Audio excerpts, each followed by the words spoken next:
Welcome to the podcast. Today we're diving into a fascinating piece of software history, the VZEditor, which has recently been released as an open source project. It's a tool that's been close to the hearts of many programmers and developers, so let's unravel its story, from its nostalgic roots to its modern availability. First off, let's talk about the name, VZEditor. For those who may not be familiar, this editor dates back to the days of MS-DOS, a time when computing was transforming rapidly. It evokes a sense of nostalgia, doesn't it? I mean, just imagine the early days of programming, where every line of code felt like a small victory. And here we are, decades later, revisiting this gem of a software. Now, what exactly does the VZEditor offer? Well, it comes with several components that cater to different needs. There are master disks for various versions like the PC 9800 and the DOS-V. These diskettes are like digital time capsules, bringing back memories of clunky hardware and the creativity it sparked. Isn't it wild to think how something that feels ancient can still serve a purpose today? And there's more.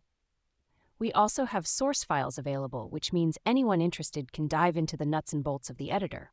However, there's a bit of a catch. There weren't any free assembly tools available at the time of release. That's something that can be tricky for coders. It's like having a puzzle with missing pieces, frustrating, yet it makes you want to find those pieces even more. Speaking of pieces, we've got a manual that's all documented in Markdown. This allows users to understand how to navigate the editor effectively. But I have to point out, not everything made it into the manual. Some sections, like the 30-line BIOS and the index, were left out. It's a reminder that every project has its quirks and limitations. One thing that really caught my attention while researching this topic is the creativity that has sprung from using VZEditor. There's even a mention of someone creating a Dragon Quest-style RPG using the VZ macros. Just imagine that. An entire game crafted with the same tools that were once just a utility for text. If the original creators could see that, I think they'd be amazed at how far their creation has come.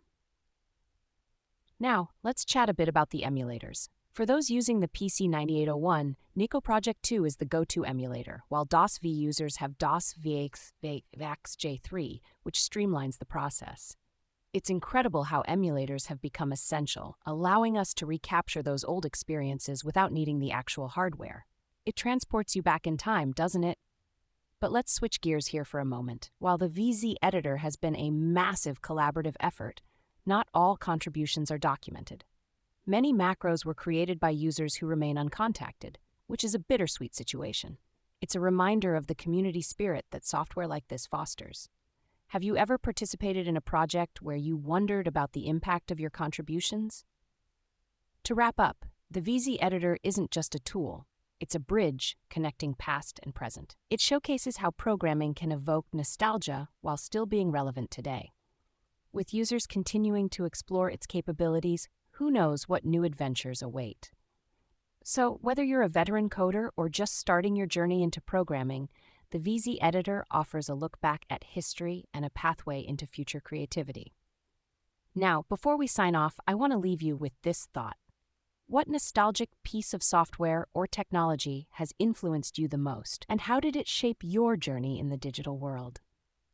Thanks for tuning in today. Until next time, keep exploring, and who knows, you might just create the next masterpiece.